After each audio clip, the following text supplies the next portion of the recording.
तो हम सभी देखते हैं कि खजान और वो दोनों ही प्राइमल सय्यन आगे बढ़ जाते हैं और तभी वो चौथा एंजल खजान से कहता है, वाकई में उन प्राइमल सय्यंस ने तुमसे इतना कुछ कहा, तुम्हें इतना कुछ सुना भी दिया, लेकिन तुमने कुछ भी नहीं किया। तुम इकलौते ऐसे सय्यन होगे जो इतनी सारी बातें सुनने के बावजूद भी उनसे लड़े नहीं। जिसके ऊपर तभी खजान कहता है, चलो ठीक है, बताओ मुझे, अगर मैं उनसे लड़ भी लेता तो फिर क्या ही हो जाता? बताओ। ज्यादा से ज्यादा या तो मैं उन्हें खत्म कर देता या फिर वो दोनों मुझसे बचकर भाग जाते। जो सुनकर वो एंजल कहता है, ओ अच्छा, तुम्हें अपनी ताकत में इतना ही भरोसा है तो तुम इस लड़ाई से दूर क्यों भाग रहे हो? अनगिनत मॉर्टल ऐसे हैं जिन्हें तो इन लड़ाई के बारे में मालूम भी नहीं, और वो इस लड़ाई के अंदर अपना सब कुछ और अपनी जान तक कुर्बान कर देंगे। तुम उन सभी को बचा सकते हो, तुम्हारे पास ये एक ताकत है, तो तुम्हें नहीं लगता कि तुम्हें उन सभी का साथ देना चाहिए? तुम्हारे ही सय्यंस का इस लड़ाई में मैं तो कमजोर हूं, मैं उन सभी के सामने कुछ नहीं कर पाऊंगा, इसलिए मैं छुपता फिर रहा हूं। लेकिन तुम तो एक प्राइमल सय्यन प्रिंस हो। एक सय्यन प्रिंस ऐसा होता है क्या? जो सुनकर खजान एक ही जगह पर रुक जाता है और उसे किसी की कही गई बातें याद आने लगती है, और तभी खजान कहता है, मैंने तुमसे कहा ना, मुझे इन सभी से कोई मतलब नहीं, कोई भी मतलब नहीं। और वैसे भी उन सभी सय्यंस ने मल्टीवर्स 9 के प्राइमल सय्यंस के साथ में लड़ाई करने का एक बहुत गलत फैसला लिया है।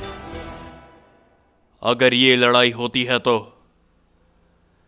सिवाय लॉर्ड अकुमो, हेरोइक किंग कोराग, उन दोनों के अलावा कोई भी नहीं बच पाएगा इस जंग में, और उनका भी बच पाना बहुत मुश्किल है। यह जंग एक तरफा है।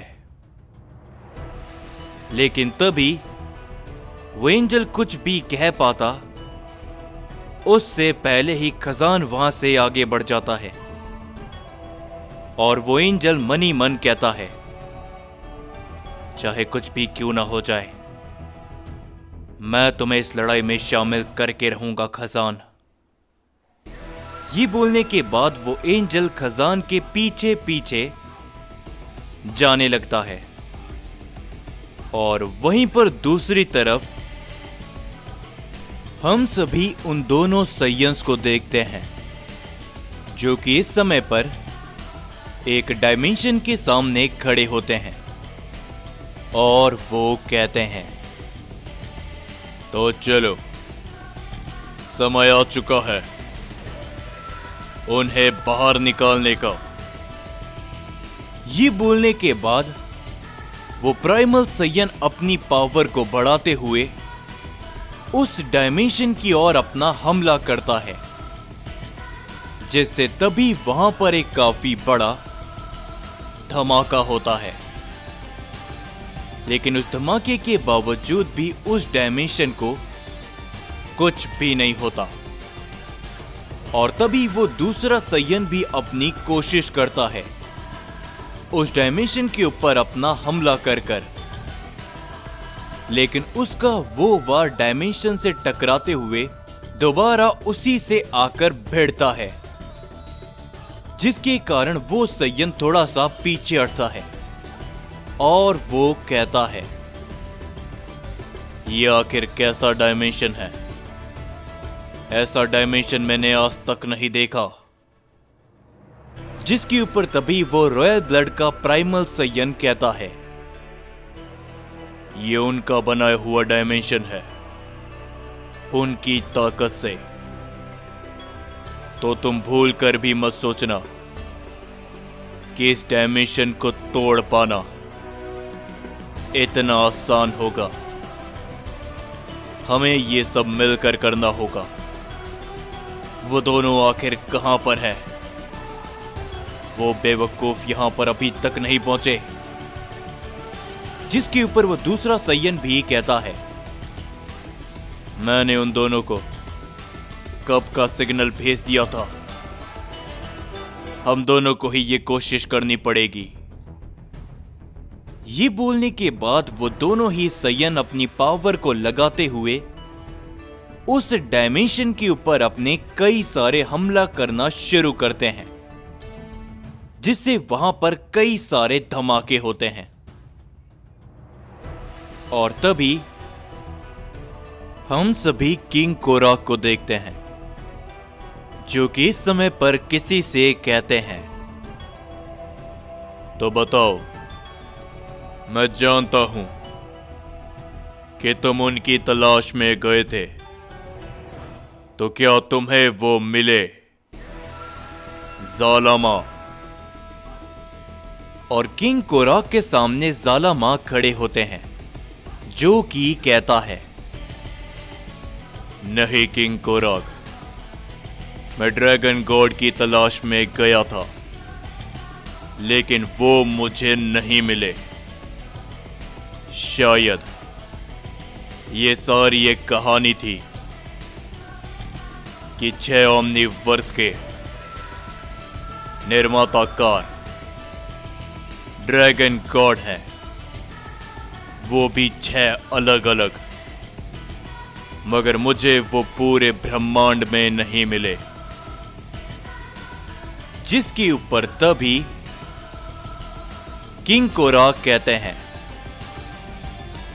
बेवकूफ हो तुम भी एक ड्रैगन गॉड हो, उनका जीता जाता एक अंश। तो तुम आखिर कैसे कह सकते हो कि वो एग्जिस्ट नहीं करते? इन सब की शुरुआत उस पहले महान एंजल और एक ड्रैगन गॉड से हुई थी। इस इतिहास के बारे में हर कोई नहीं जानता, तो इसीलिए मैं तुमसे दोबारा कह रहा हूं, जाओ और एक और बार उन्हें ढूंढने की कोशिश करो, वरना मुझे वो करना पड़ेगा जो मैं नहीं करना चाहता। जो सुनकर ज़ालामा कहते हैं, क्या आखिर भला तुम किसके बारे में बात कर रहे हो? किंग कोराक। और तभी किंग कोराक कहते हैं, तुम भी अच्छी तरीके से जानते हो कि कोई भी ओमनी नियम इस समय पर लागू नहीं करता, तो फिर मैं उन्हें भी जिंदा करने से पीछे नहीं हटूंगा, समझे? जो सुनकर ज़ालामा काफी ज्यादा चौंक जाते हैं और तभी वो कहते हैं, मुझे मालूम है कि ये लड़ाई काफी बड़ी है, लेकिन इसका मतलब ये नहीं कि तुम इस सृष्टि के नियम के साथ खेलोगे। जिसके ऊपर किंग कोराक कहते हैं, अच्छा, और ऐसा करने से भला मुझे कौन रोक पाएगा? उन साइंस ने भी कई सारे नियमों को तोड़ा है, और वो एंजल भी नियम को तोड़ने के लिए तैयार बैठा है। न केवल इतना, जब इस पूरे ब्रह्मांड का संतुलन ही बिगड़ा हुआ है, तो आखिर मैं अब ओमनी नियम की परवाह क्यों करूं? जाओ, ढूंढो उस ड्रैगन गॉड को और बताओ उसे कि आखिर क्या कुछ हुआ है। अगर वो इस ब्रह्मांड को संतुलन में नहीं लाया, तो फिर ये कदम मुझे उठाना पड़ेगा, हेरोइक किंग कोराक को। ये सुनकर ज़ालामा काफी ज्यादा चौंक जाता है और वो बिना कुछ कहे ही वहां से निकल जाता है। और तभी किंग कोराक मन ही मन कहते हैं, मैं जानता हूं कि इस पूरे ब्रह्मांड में ड्रैगन गॉड एग्जिस्ट करता है और उसे भी सामने आना पड़ेगा, चाहे वो बुराई के लिए हो या फिर अच्छाई के लिए। और उसी की दूसरी ओर हम सभी उन प्राइमल साइयंस को देखते हैं जो कि लगातार अपने कई सारे वार उस डायमेंशन के ऊपर करते रहते हैं, लेकिन उनका कोई भी वार उस डायमेंशन पर एक छोटी सी खरोच भी नहीं ला पाता। और तभी उनमें से एक सयन जमीन पे बैठते हुए कहता है, बस आखिर ये डायमेंशन टूटता क्यों नहीं है? हमारी इतनी कोशिश करने के बाद भी। जिस पर वो रॉयल सयन भी थकते हुए कहता है, ये हमने जितना सोचा था उससे कहीं गुना ज्यादा मुश्किल है। हम उनकी ताकत की कल्पना भी नहीं कर सकते। अगर हम उनके डायमेंशन को ही नहीं तोड़ पा रहे, तो आखिर हम वो सब कैसे कर पाएंगे? मगर तभी हम सभी देखते हैं कि वहां पर वो दोनों प्राइमल सयन भी आ जाते हैं और वो कहते हैं, तुम दोनों जमीन पर बैठकर आराम क्या कर रहे हो? तुमने हमें संदेश भेजा था कि तुम्हें वो मिल चुके हैं, तो कहां पर है वो? जिसके ऊपर वो रॉयल सयन उनको एक इशारा करता है और वो दोनों भी उस डायमेंशन की ओर देखते हैं। और तभी वो सयन अपनी पावर को बढ़ाते हुए कहता है, माय लॉर्ड, आखिरकार आप हमें मिल ही गए। ये बोलने के बाद वो भी उस डायमेंशन पर अपना हमला करता है, लेकिन उसका भी कोई भी असर नहीं होता। और तभी वो रॉयल सयन कहता है, काफी समय से हम भी अपनी कोशिशें कर रहे हैं, लेकिन ये डायमेंशन है कि इसमें एक खरोच तक नहीं आई। मगर तभी वो सयन कहता है, चलो ठीक है, हम चारों इसे एक साथ कोशिश करते हैं, देखते हैं कि कब तक ये डायमेंशन हमारी ताकत को झेल पाता है। ये सुनने के बाद वो दोनों सयन भी उठते हैं और तभी वो चारों ही प्राइमल सयन एक साथ अपनी पावर को बढ़ाते हैं, जिसके कारण वो पूरा का पूरा मल्टीवर्स बहुत बुरी तरीके से हिलने लग जाता है। उनके आसपास के कुछ यूनिवर्स पूरी तरीके से धूल में बदल जाते हैं और आसपास के प्लेनेट तो गायब तक हो जाते हैं। और तभी वो चारों सयन एक साथ मिलकर अपनी ताकत को उस डायमेंशन की ओर लगाते हैं, जिससे उस डायमेंशन पर एक बहुत ही बड़ा धमाका होता है। उन चारों सयंस की ताकत इतनी ज्यादा होती है कि वो पूरे ब्रह्मांड में फैलने लगती है। और तभी वो सयन कहता है,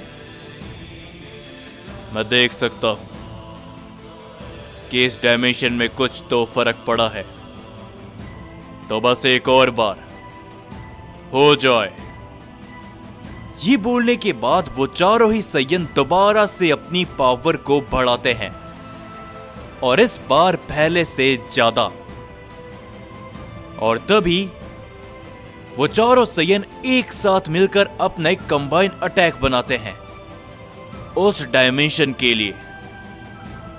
लेकिन उसी के साथ वो अपनी ऊर्जा को भी रिलीज करते हैं, जिससे उस डायमेंशन पे एक सर्कल बनता है और उसकी ऊर्जा बाहर निकलने लगती है और उस डायमेंशन के अंदर क्रैक आना चालू हो जाते हैं। और तभी वो रॉयल सय्यन कहता है, तो हमारी कोशिशें ये बेकार नहीं जा रही, तो चलो हमने ये कर दिखाया और अब बस आखिरी बारी है। ये कहने के बाद वो सय्यन अपनी पावर्स को बढ़ाने लगते हैं। वो अपना हमला जैसे ही उस डायमेंशन की ओर करने वाले होते ही हैं, लेकिन तभी उस डायमेंशन में से एक काफी बड़ी ऊर्जा निकलते हुए बाहर आती है। उस ऊर्जा के कारण वो चारों सय्यन रुक जाते हैं और तभी वो सभी देखते हैं कि उस डायमेंशन को चीरते हुए एक ऊर्जा बाहर निकलती है, जिससे चारों तरफ एक विशाल रोशनी फैल जाती है। और तभी उस डायमेंशन के ऊपर कोई शख्स खड़ा होता है, जिसे देखते हुए वो चारों सय्यंस काफी ज्यादा खुश होते हैं और वो चारों ही अपना सर नीचे झुकाते हैं, अपने घुटनों के बल बैठते हुए। और तभी वो रॉयल सय्यन कहता है, तो अंत में हमारी सारी कोशिशें ये बेकार नहीं गई।